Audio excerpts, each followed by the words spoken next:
नमस्कार. मी किरण नाईक आणि तुम्ही बघत आहात लोकमत लाईव्ह. नाशिकचा भोंदूबाबा अशोक खरात याच्या गुन्ह्याची जी संख्या आहे ती आता दिवसागणिक जी आहे ती वाढत चाललेली आहे.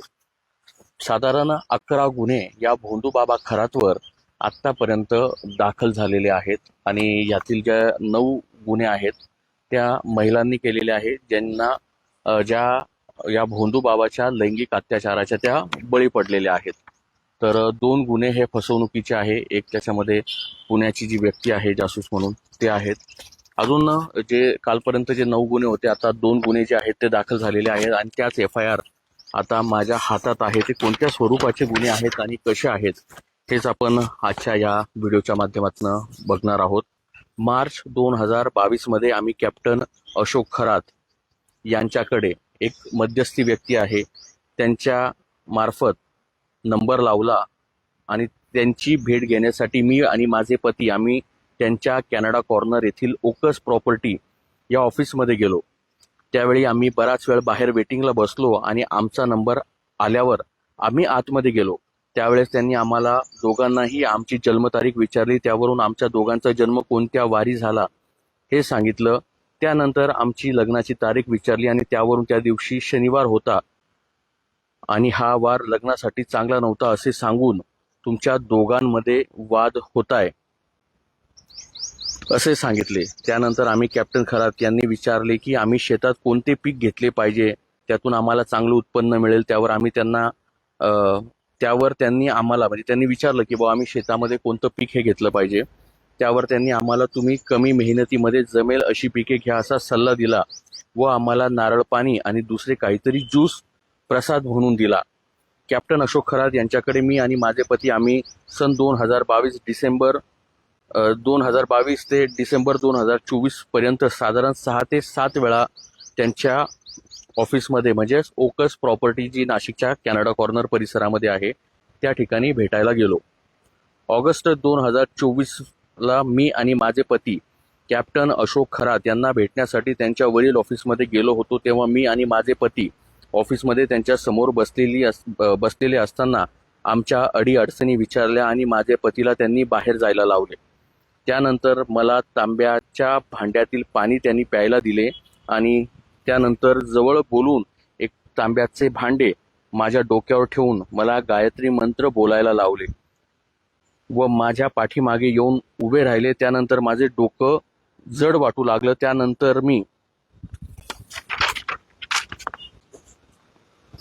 त्यानंतर माझ्या कानामध्ये मंत्र बोलले आणि मलाही मंत्र बोलायला लावले व माझ्या डोक्यावर त्यांनी किस केलं आणि नंतर मला मिठीत घेतलं. त्यानंतर तो सांगेल त्याप्रमाणे मी करू लागले. तेव्हा त्याने माझ्या डोक्यावरनं आणि काही गोष्टी ज्या आहेत त्या केल्यात.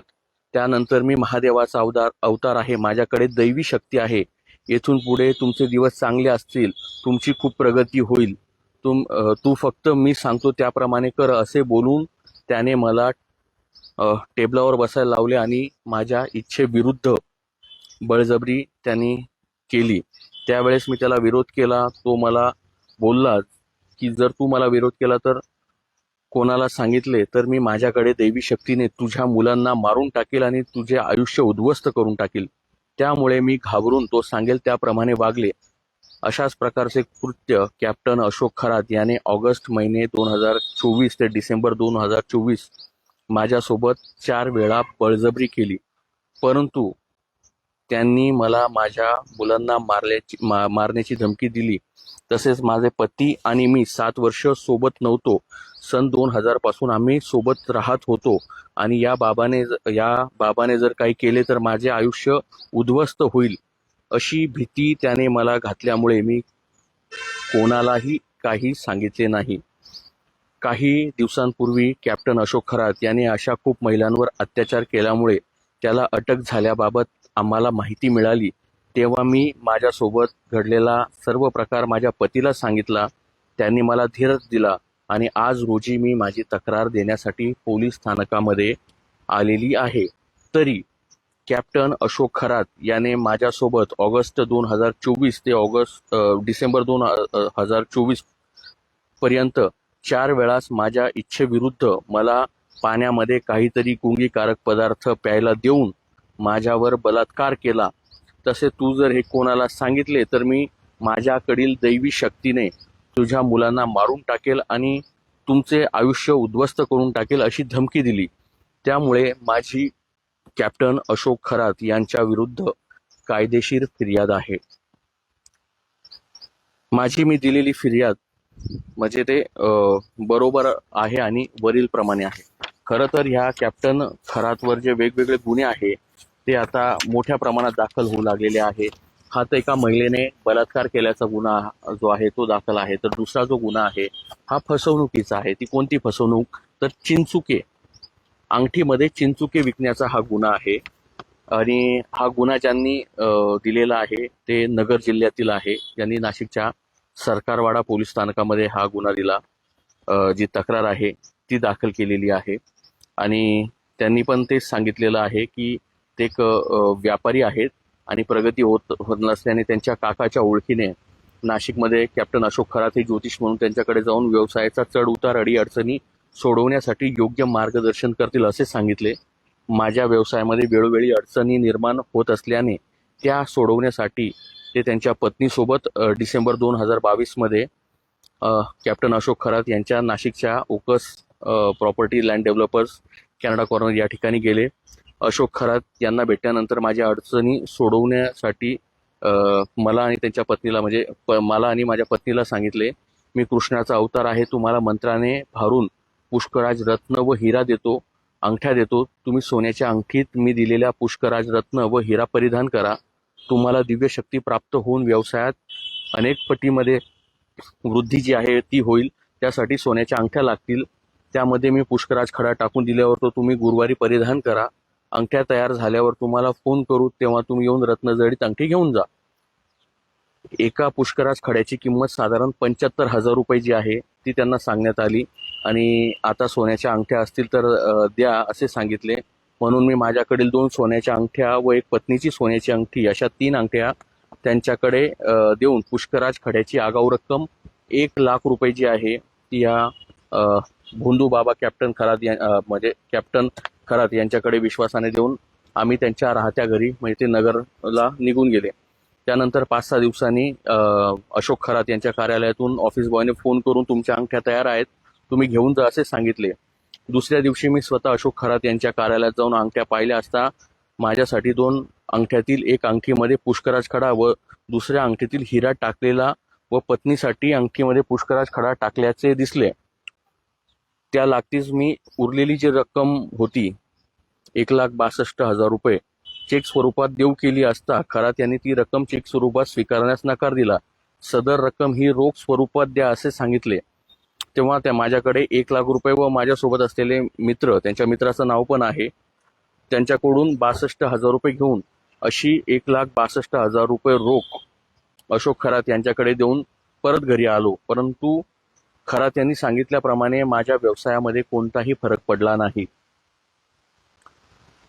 19/3/2026 रोजी वर्तमानपत्रामध्ये कॅप्टन अशोक खरात भोंदूबाबा याच्यावर गुन्हे दाखल झाल्याचे समजल्यानंतर मी अशोक खरात यांनी दिलेल्या अंगठ्या चेक केल्या असता मला दिलेले 2 पुष्कराज खडे व हिऱ्यांची किंमत 5,000 रुपये असून सदर अंगठ्या तांब्याच्या धातूमध्ये असल्याचे समजले. त्याविरुद्ध माझी फसवणूक झाल्याची खात्री झाली. तरी 2022 ते 19/3/2026 रोजी दरम्यान त्यांचा जो व्यवसाय आहे त्यांच्या अडीअडचणी सोडून प्रगती व्हावी याकरिता अशोक खरात यांनी कृष्णाचा अवतार आहे असे सांगून तुमच्याकडील सोन्याच्या अंगठ्या पुष्कराज देऊन माझा विश्वास संपादन करून माझ्याकडील 20 ग्राम सोन्याच्या अंगठ्याचा अपहार केला. त्या बदल्यात मला पिवळ्या धातूच्या अंगठ्यांमध्ये खोटे पुष्कराज व हिरेरत्न टाकून दिली. माझ्याकडून 2,62,000 रोख रक्कम घेतली म्हणून माझी कॅप्टन अशोक खरात यांच्या विरुद्ध तक्रार आहे आणि ही देखील तक्रार नाशिकच्या सरकारवाडा पोलीस स्थानकामध्ये दाखल झालेली आहे. खरं तर ह्या भोंदू बाबाचे पाय अत्यंत खोलीत असल्याचं खरं तर समोर आलेलं आहे.